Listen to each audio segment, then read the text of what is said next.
దయచేసి ఈ వార్తను గౌరవనీయులైన మాజీ ఉపరాష్ట్రపతి వెంకయ్య నాయుడు గారి కంట పడకుండా చూడండి. ఎన్వి రమణ గారి చెవిన పడకుండా చూడండి. దివంగత రామోజీ గారి ఆత్మకు గాని, ఆత్మగారి పుత్రరత్నం కిరణ్ గారికి కానీ, చంద్రజ్యోతి రాధాకృష్ణ గారికి కానీ, రోజుకో వేషం వేస్తూ కాస్ట్యూమ్స్ మార్చినంత ఈజీగా క్యారెక్టర్ మార్చేసే పవన్ కళ్యాణ్కు కానీ, ప్రజాస్వామ్యవాదుల్లా నటించే దగాకోరులకు కానీ, ఎల్లో మేధావులకు కానీ, మాతృభాషా పరిరక్షకులమని డప్పు కట్టుకునే పచ్చ సంఘ సంస్కర్తలకు కానీ ఈ వార్త తెలియనివ్వకండి. ఈ వార్త వింటే వారి గుండె ఘోషిస్తుంది. ఈ విషయం తెలిస్తే వారు అస్సలు తట్టుకోలేరు. ఎందుకో తెలుసా? తెలుగు భాషాభిమానులమనే ముసుగు వేసుకున్న ఇంగ్లీషు వాదులు వారు. తమ పిల్లల్ని, మనవల్ని, మనవరాళ్ళని ఇంగ్లీష్ మీడియంలో చదివిస్తూ పేద పిల్లలకు ఇంగ్లీష్ మీడియం చదువులు వద్దు అనే గొప్ప సంస్కర్తలు వీళ్ళు. మాతృభాషను, తెలుగు సాహిత్యాన్ని గవర్నమెంట్ స్కూలుకి వెళ్ళే పిల్లలు మాత్రమే పరిరక్షించాలని పట్టుబట్టే తెలుగు భాషోద్ధారకులు వీళ్ళు. అందుకే జగన్మోహన్ రెడ్డి ప్రభుత్వ బడుల్లో ఇంగ్లీష్ మీడియం ప్రవేశపెడితే వ్యతిరేకించారు. మాతృభాషకి ఇక మరణ శాసనమే అని గుండెలు బాదుకున్నారు. ఇదంతా వారు ఎందుకు చేశారు అంటే తెలుగు భాషపై వారికున్న వల్లమాలిన ప్రేమ అనుకునేరు. చంద్రబాబు గారిపై ఉన్న అమితమైన ప్రేమాభిమానాలు. అసలు మన బాబు గారైతే ఇంగ్లీష్ మీడియంలో చదివితే ముద్దబ్బాయిలు అవుతారని ఊరూరా తిరిగి ప్రచారం చేశారు. కోర్టుల్లో కేసులు కూడా వేయించారు. జగన్మోహన్ రెడ్డి తెచ్చిన విద్యా సంస్కరణలపై ఇంతలా విషం కక్కిన విద్యావేత్తలు వీరు. ఇప్పుడేమైందో తెలుసా? ఒక్కసారి ఈ స్క్రీన్ పైన చూడండి. ఇంగ్లీష్ మీడియానికే గ్రీన్ సిగ్నల్. ప్రభుత్వ పాఠశాలల్లో ఆ మీడియంలోనే బోధన, ఇకపై తెలుగు మీడియం ఉండదని స్పష్టం చేసిన అధికారులు. రానున్న విద్యా సంవత్సరం నుంచి గవర్నమెంట్ బడుల్లో ఇంగ్లీష్ మీడియంలో మాత్రమే బోధించాలని అధికారులు నిర్ణయించారు. తమ పిల్లలు తప్ప పేదల పిల్లలు ఇంగ్లీష్ మీడియంలో చదివితే చూస్తూ ఓర్వలేని బురద బుద్ధి మన తెలుగు భాషోద్ధారకులది. అందుకే జగన్ హయాంలో తెచ్చిన ఇంగ్లీష్ మీడియంను తీవ్రంగా వ్యతిరేకించారు. తెలుగు భాషోద్ధారకుల అవతారమెత్తి విషం చిమ్మారు. మరిప్పుడు పూర్తిగా తెలుగు మీడియం ఎత్తేసి ఇంగ్లీష్ మీడియం మాత్రమే కంటిన్యూ చేయాల్సిన పరిస్థితుల్లో వీరంతా ఎలా స్పందిస్తారు?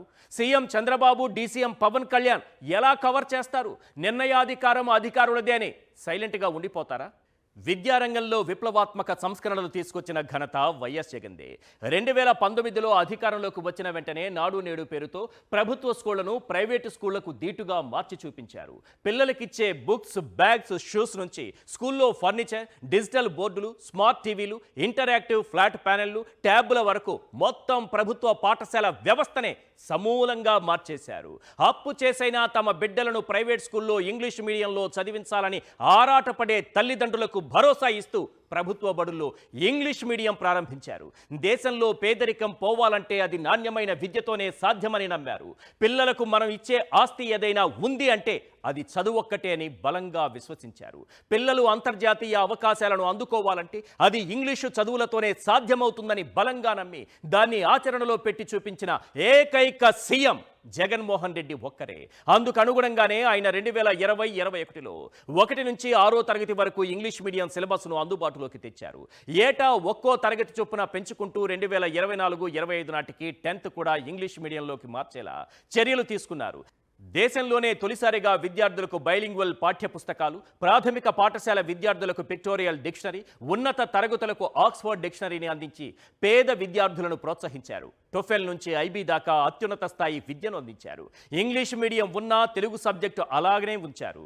మండలానికి ఒక తెలుగు మీడియం స్కూల్ నడిపారు. విద్యారంగ సంస్కరణల కోసం 5 ఏళ్లలో ఏకంగా 72,919 కోట్ల రూపాయలు వెచ్చించారు. ప్రభుత్వ రంగంలో దేశంలోనే అత్యున్నత ప్రమాణాలతో విద్యనందించే రాష్ట్రంగా, దక్షిణాదిలో ఇంగ్లీష్ మీడియం అమలు చేసిన టాప్ రాష్ట్రంగా ఏపీని నిలబెట్టారు. ఇంత చేసిన జగన్ పైన, ప్రభుత్వ బడుల్లో ఇంగ్లీష్ మీడియం పైన చంద్రబాబు, పవన్ అండ్ కో చిమ్మిన విషం అంతా ఇంత కాదు. అధికారంలోకి వచ్చి రాగానే ప్రభుత్వ బడులను మళ్లీ నిర్వీర్యం చేసే దిశగా అడుగులేశారు. అందులో భాగమే ఇంగ్లీష్ మీడియం ఎత్తేసే కుట్ర. కానీ రాష్ట్రంలో 95% మంది తల్లిదండ్రులు ఇంగ్లీష్ మీడియానికే జై కొట్టడంతో అదే కంటిన్యూ చేయడానికి సిద్ధపడ్డారు. తెలుగు జాతి చచ్చిపోతుంది, తెలుగు సర్వనాశనం అయిపోతుంది, అమ్మ భాష అంతరించిపోతుందని చెప్పి గగ్గోలు పెట్టారు కదా. ఆ గగ్గోలు పెట్టినటువంటి వీళ్ళందరినీ నేను సూటిగా అడుగుతా ఉన్నా. మరి ఇప్పుడు ఇదే చంద్రబాబు నాయుడు గారి ప్రభుత్వం, జగన్మోహన్ రెడ్డి గారి ప్రభుత్వం తీసుకొచ్చినటువంటి నిర్ణయాన్ని సమర్థిస్తూ ప్రతి పాఠశాలలో ఇంగ్లీష్ మీడియం ఉండాలి, అసలు ఒక్కటి కూడా తెలుగు మీడియం ఉండటానికి వీల్లేదు, జగన్మోహన్ రెడ్డి గారన్న మండలానికి ఒక తెలుగు మీడియం స్కూల్ని ఉంచాడు. సో ఇప్పుడు అసలు అది కూడా లేకుండా మొత్తం అన్ని పాఠశాలను ఇంగ్లీష్ మీడియంలోకి వచ్చే విద్యా సంవత్సరం నుంచి తీసుకురావాలని చెప్పి విద్యాశాఖ ఉన్నతాధికారులు నిన్న ఏదైతే ఆదేశాలు ఇచ్చారో ఆదేశాలు జారీ చేశారో దాని మీద ఇప్పుడు మరి మీరందరూ తెలుగు భాష పండితులు, తెలుగు భాష లేకపోతే అసలు ఈ రాష్ట్రం దేశం సర్వనాశనం అయిపోద్ది, ప్రపంచంలో తెలుగు జాతి అంతరించిపోద్దని చెప్పి నానా యాగి చేశారు కదా జగన్మోహన్ రెడ్డి గారి ప్రభుత్వంలో. మరి ఇప్పుడు ఈ ప్రభుత్వంలో తీసుకున్నటువంటి నిర్ణయం మీద మరి ఏ యాగి చేయబోతా ఉన్నారు? ప్రభుత్వ బడుల్లో ఇంగ్లీష్ మీడియానికే గ్రీన్ సిగ్నల్ వస్తున్న సమయంలో కొన్ని ప్రశ్నలు వినిపిస్తున్నాయి. అవేంటో ఒక్కసారి మనం స్క్రీన్ పైన చూద్దాం. క్వశ్చన్ నెంబర్ 1, నాడు వద్దు అన్న నోళ్లు ఇప్పుడెందుకు ఇంగ్లీష్ ముద్దు అంటున్నాయి? క్వశ్చన్ నెంబర్ 2, నాలుక మడతేయడంలో ఎవరైనా నారావారి తర్వాతేనా? క్వశ్చన్ నెంబర్ 3, ముసుగు మేధావులు ప్రజాస్వామికవాదులు ఇప్పుడేమంటారు? క్వశ్చన్ నెంబర్ 4, ఎవరైనా జగన్ను ఫాలో కావాల్సిందేనా? ప్రభుత్వ బడుల్లో ఇంగ్లీష్ మీడియంకే తల్లిదండ్రులంతా జైకొడుతున్న సమయంలో వినిపిస్తున్నటువంటి ప్రశ్నలివి. ప్రైవేటు పాఠశాలలు దాదాపు 100% ఇంగ్లీషు మీడియాన్నే కొనసాగిస్తున్నాయి. పేద విద్యార్థుల తల్లిదండ్రులు సైతం ఇంగ్లీషు మీడియాన్ని కోరుకుంటున్నారు.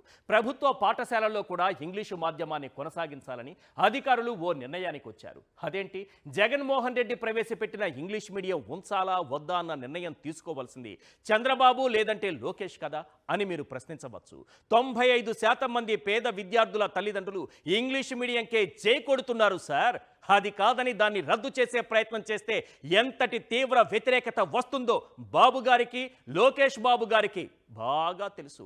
అందుకే ఈ నిర్ణయాన్ని అధికారులపైనే వదిలేసినట్టు కనిపిస్తోంది.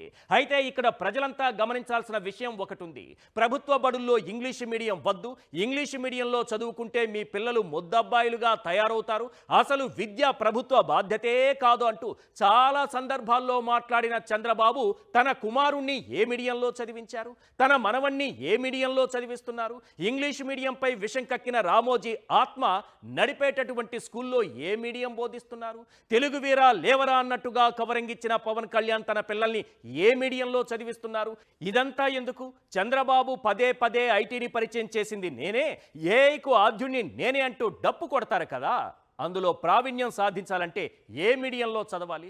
ప్రస్తుత విద్యా వ్యవస్థ గ్లోబలైజేషన్ కావటం బాబు గారికి తెలియదా? వెంకయ్య నాయుడు గారికి తెలియదా? ఎన్వి రమణ గారికి తెలియదా? మన విద్యార్థులు విదేశాలకు వెళ్ళి అక్కడ రాణించాలంటే ఇంగ్లీషు భాషపై పట్టు సాధించాల్సిన అవసరం ఉందన్న విషయం ముసుగు మేధావులకు తెలియదా?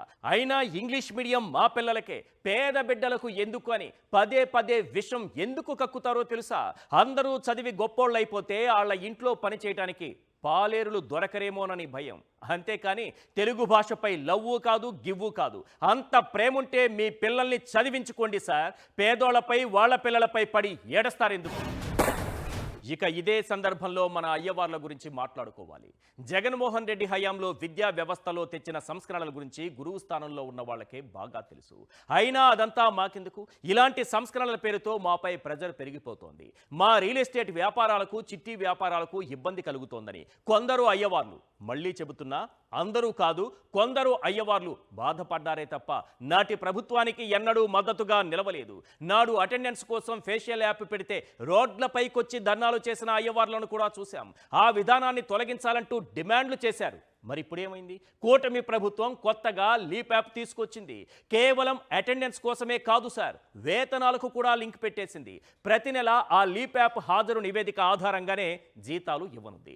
ఆఖరికి సెలవులు కూడా ఆ యాప్లోనే అప్లై చేసుకోవాలి.